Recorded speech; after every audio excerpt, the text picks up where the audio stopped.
Ireland's formal declaration of statehood emerged decisively when the 1937 Constitution of Ireland took effect on January 1, 1938.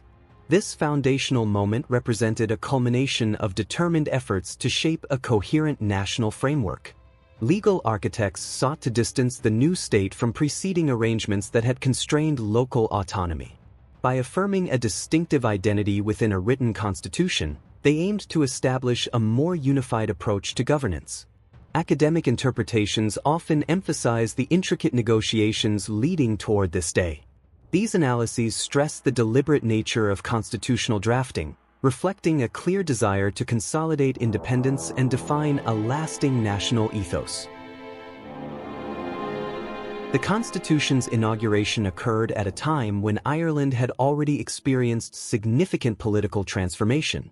In the preceding decades, debates over sovereignty sharpened public discussions and mobilized key figures intent on asserting Irish autonomy. Following prolonged legislative evolution, the Constitution became the focal point of political aspiration, reflecting the combined input of legislators and legal experts. This framework was intended to remedy perceived deficiencies in existing governance structures. Although the drafters did not rely openly on external models, they integrated principles from available legal traditions. As a result, this step represented a calculated effort to distance Ireland from earlier paradigms. The drafters of the 1937 Constitution aligned its provisions with specific objectives shaped by local priorities. They wanted to emphasize national dignity and clarify the mechanisms that would guide the interaction between governmental branches. While previous statutes offered partial definitions of responsibilities, the new constitution sought to unify competing perspectives by providing a singular, authoritative text for all civic matters. As documented in academic studies, legislators intended to create a stable footing for future administrations. This stability was expected to foster predictability and trust, ensuring continuity of governance while also offering space for gradual reforms when deemed necessary. The 1937 Constitution introduced a structured distribution of powers, clearly delineating the roles of the legislative, executive, and judicial branches. Its text was organized to be accessible, with separate articles addressing distinct areas of public life. In doing so, the Constitution drew on legal scholarship that championed separation of powers. The intended outcome was an orderly system where no single arm of government could undermine the others. Contemporary legal analysts regard this as a prudent blueprint that balanced efficiency with accountability. In essence, the document aimed to serve as a living instrument, adaptable to emerging needs while protecting core principles. Within the new constitutional order, certain elements demonstrated a focus on Irish cultural identity.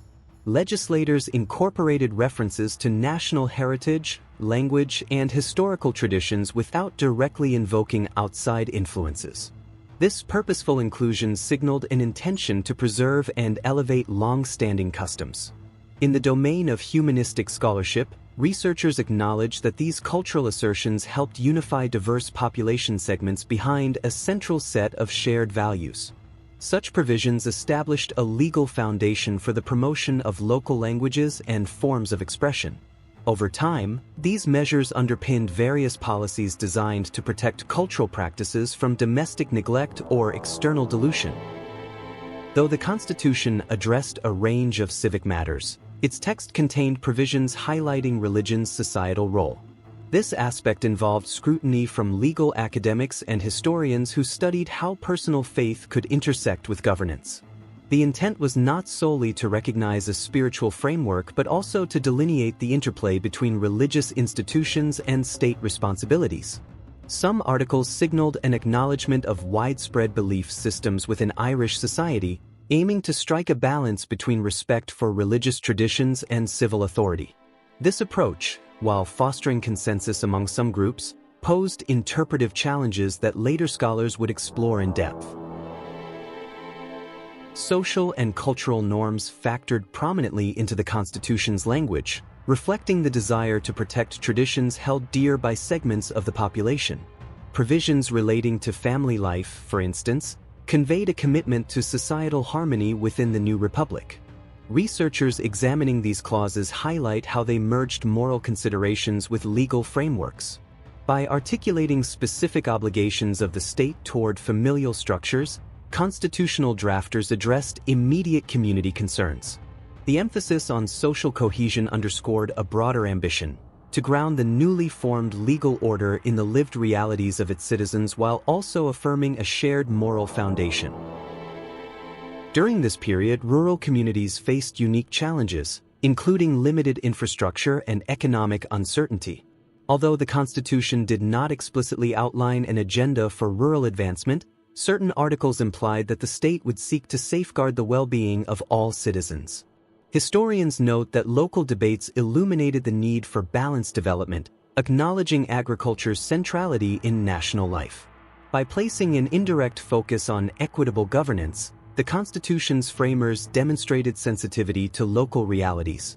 Subsequent measures, shaped by this constitutional ethos, offered a platform for legislating fair treatment and resource allocation on behalf of rural and remote populations. One of the Constitution's notable features was the positioning of the Irish language within the legal framework. This formed part of a broader revival effort that had gained momentum in prior decades. The relevant provisions underscored the significance of maintaining a cultural identity rooted in linguistic heritage. Scholars examining this topic emphasize the political symbolism embedded in elevating the Irish language to a formal status within governmental operations. Even though the Constitution did not resolve all practical concerns about language usage, it represented a symbolic affirmation of Ireland's commitment to preserving and nurturing its native tongue as a core part of national identity. Many academics have observed that the Constitution introduced specific legal mechanisms designed to manage potential conflicts. These mechanisms included avenues for judicial review, ensuring that government actions aligned with constitutional mandates. By assigning the judiciary this supervisory role, the Constitution's drafters aimed to prevent any branch of government from overstepping its legitimate powers. This structural safeguard was interpreted as a response to prior uncertainties regarding the scope of governance within Ireland. The existence of clear enforcement tools allowed citizens to articulate grievances while reinforcing accountability and transparency, hallmarks of any system that aspires to function effectively and fairly.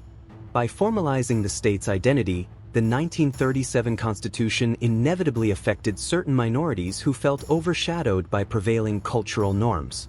Ethnic and religious groups sometimes called attention to concerns about representation and inclusion. Although the Constitution offered general safeguards against discrimination, its provisions did not always resolve tensions between majority perspectives and minority rights.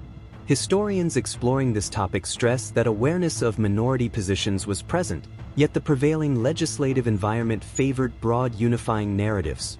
Over time, constitutional amendments and legislative measures largely addressed these gaps, confirming the document's flexible nature and its capacity for constructive evolution. The situation of women under the new constitutional framework has frequently generated debate among legal scholars. The Constitution recognized particular aspects of women's societal roles, reflecting prevailing assumptions about family responsibilities and public engagement. Some critics argued that the language potentially constrained women's opportunities, while others believed the Constitution acknowledged the unique contributions of women within family structures. Regardless of interpretation, these clauses established an enduring discussion around women's participation in civic life. By setting forth a legal stance, the 1937 Constitution paved the way for future reforms, illustrating how legal texts can influence social dynamics across successive generations. Education emerged as a sphere influenced by constitutional guidelines. The new foundational document outlined the importance of knowledge dissemination within Irish society. This articulation of educational principles aligned with existing efforts to foster literacy and cultural cohesion. Academic investigations highlight how these guidelines facilitated the development of curricula that blended national identity with modern scholarship. While details were left to subsequent legislation, The Constitution bestowed a solemn recognition on the transformative power of education. By framing education as a public good, lawmakers opened avenues for investments in schools, teacher training, and resources, aiming to uplift communities through structured and inclusive learning. The Constitution's architects sought to strengthen governance by defining clear electoral and governmental procedures. Scholars interpreting these sections argue that their clarity offered a discernible path for leadership transitions. Reflecting lessons gleaned from prior uncertainty, the text underscored continuity and diminished the prospects of abrupt power shifts. For political scientists, this constitutional clarity demonstrated a refined approach to long-term state planning. Although disciplines like political sociology express varying perspectives on efficacy, consensus exists that these regulations reduced ambiguity. This stability was seen as integral to nurturing public confidence, a crucial component in establishing legitimate and enduring institutions. Throughout the decades following 1938, various academic evaluations highlighted the Constitution's practical outcomes. Some researchers focused on its ability to unify a population once marked by divergent loyalties. Others analyzed its capacity to adapt to changing cultural and political climates. These evaluations, while rooted in formal study, provided insights into how a foundational legal text can influence societal evolution. Notably, historians tended to underscore the significance of the Constitution's flexible amendments provision, which allowed for measured revisions. Such adaptations underscored a willingness to balance tradition with progress, enabling the Constitution to address ongoing demands within legal and civic realms. Although focusing primarily on structures rather than personalities, the Constitution implicitly shaped the responsibilities of key political figures. It codified the scope of executive power and articulated checks by the legislature and judiciary. Academic discourse around leadership roles within the Constitution interprets them as a calculated move to prevent an over-centralization of authority. By requiring collaboration among these branches, the Constitution created incentives for thoughtful policymaking. Over time, this arrangement would test individual officeholders, requiring them to exercise authority with measured restraint. This form of calibrated leadership remains a central theme in discussions about the Constitution's enduring legacy. During the Constitution's drafting, certain stakeholder groups engaged in rigorous debate over its final content. These included legal experts, community representatives, and political activists who viewed the document as an instrument of shaping future dialogues. Their discussions, as interpreted by historians, indicated a conscious awareness of the far-reaching consequences embedded within constitutional writing. Even though complete consensus was unattainable, the final document conveyed a negotiated balance of competing aspirations. By grounding each article in a legal rationale, the framers aimed to preserve clarity in lawmaking. This thorough process contributed to smoother implementation following the Constitution's official commencement. Judicial bodies and commentators quickly began interpreting constitutional articles to clarify ambiguous areas. This interpretive process was governed by established principles of statutory reading, combined with an evident recognition of the Constitution's foundational goals. Legal scholars have pointed out that the text's drafting style, while thorough, left some space for contextual adaptation. Consequently, court decisions gradually constructed a body of case law that refined how constitutional provisions functioned in practice. In this manner, the initial articles served as a launching pad for ongoing interpretation, ensuring that the Constitution remained vital and receptive to the particularities of lived experiences within Ireland. The constitutional period also presented various challenges for certain groups concerned about social representation.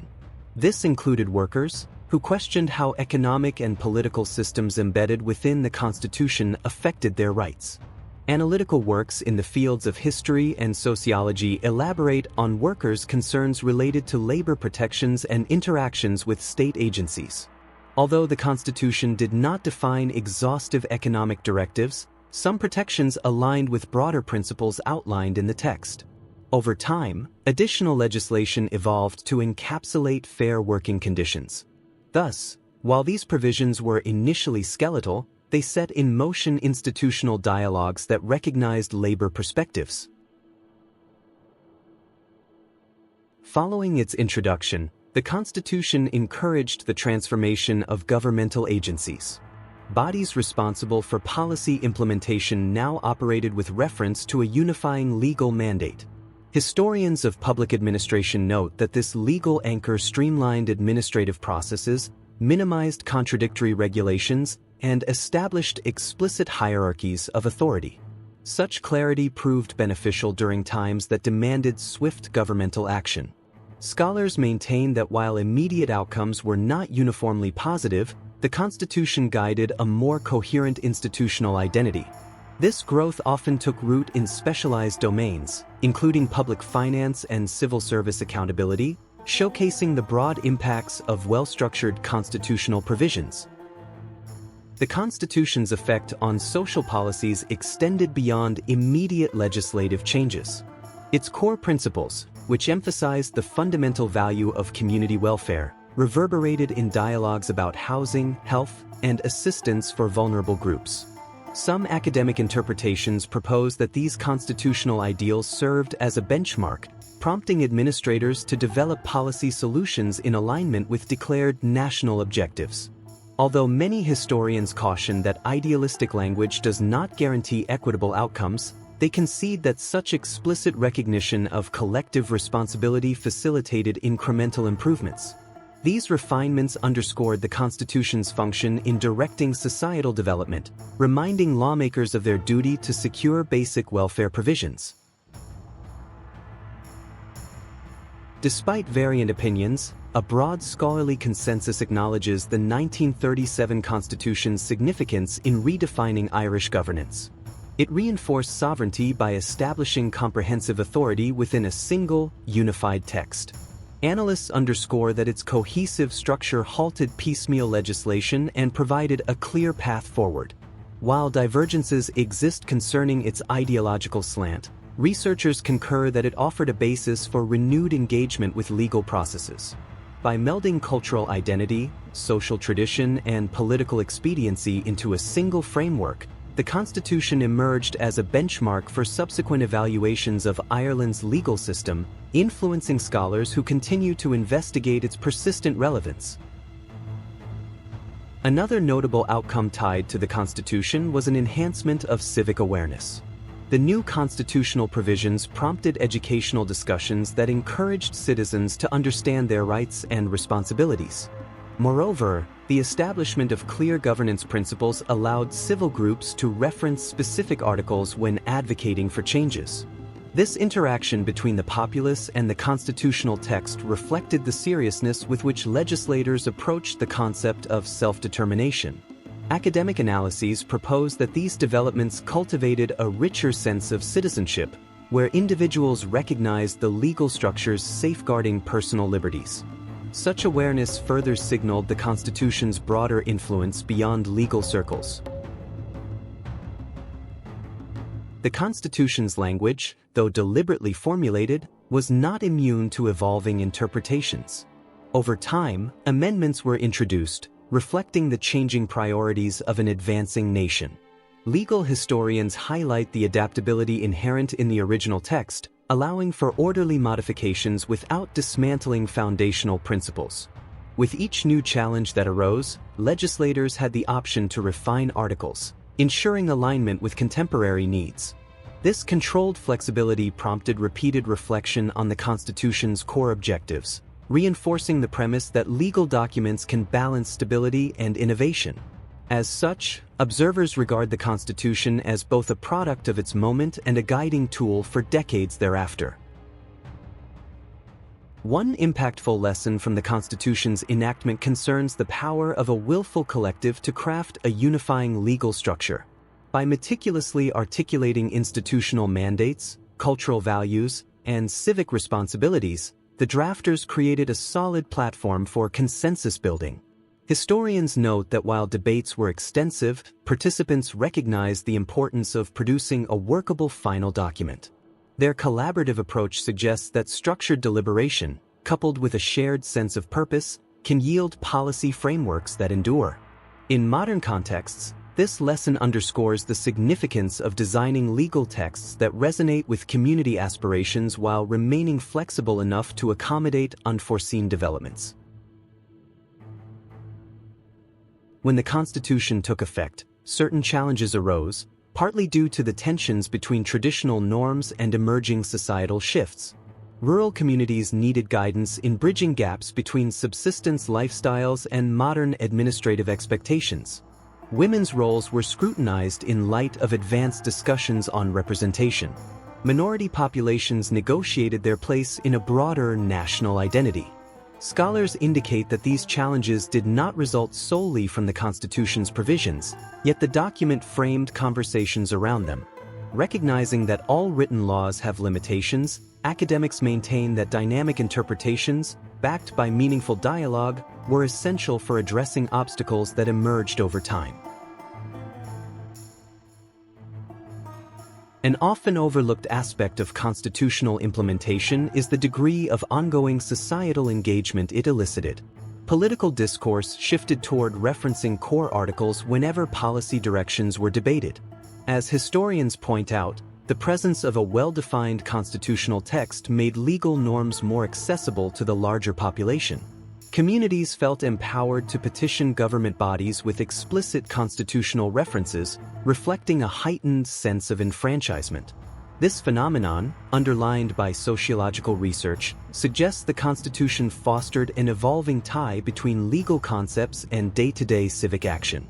The very act of invoking constitutional principles in public debate served to reinforce the authority of the new state. The Constitution's endurance testifies to its robust design and its capacity for measured adaptation. Across multiple generations, it has informed governance decisions, shaped public expectations, and offered a cohesive identity marker. Academics argue that while societies inevitably progress, foundational documents such as this remain relevant if they are inherently adaptable. The text's consistent ability to inform policy debates lends it both historical weight and contemporary significance. As an enduring framework, it anchors collective memory and unites diverse segments of the population under a shared legal tradition. Through careful study, it becomes evident that this schema has transcended purely historical relevance. When examining the Constitution's role, groups directly affected, such as women, minority communities, and rural populations, often engaged in reflective assessments of how the document influenced their lives. Some perspectives highlighted the Constitution's protective elements, enforcing a baseline of mutual respect. Others evaluated its silences, especially regarding issues that only gained prominence many years later. Social historians glean that these reflections illuminate the Constitution's dual effect. It offered structure and recognition, but it also mandated vigilant advocacy to close persistent gaps. This reflective process underscores that constitutions, though foundational, are not static. They evolve in tandem with the public who live under them. When examining the Constitution's role, groups directly affected, such as women, minority communities, and rural populations, often engaged in reflective assessments of how the document influenced their lives. Some perspectives highlighted the Constitution's protective elements, enforcing a baseline of mutual respect. Others evaluated its silences, especially regarding issues that only gained prominence many years later. Social historians glean that these reflections illuminate the Constitution's dual effect. It offered structure and recognition, but it also mandated vigilant advocacy to close persistent gaps. This reflective process underscores that constitutions, though foundational, are not static. They evolve in tandem with the public who live under them.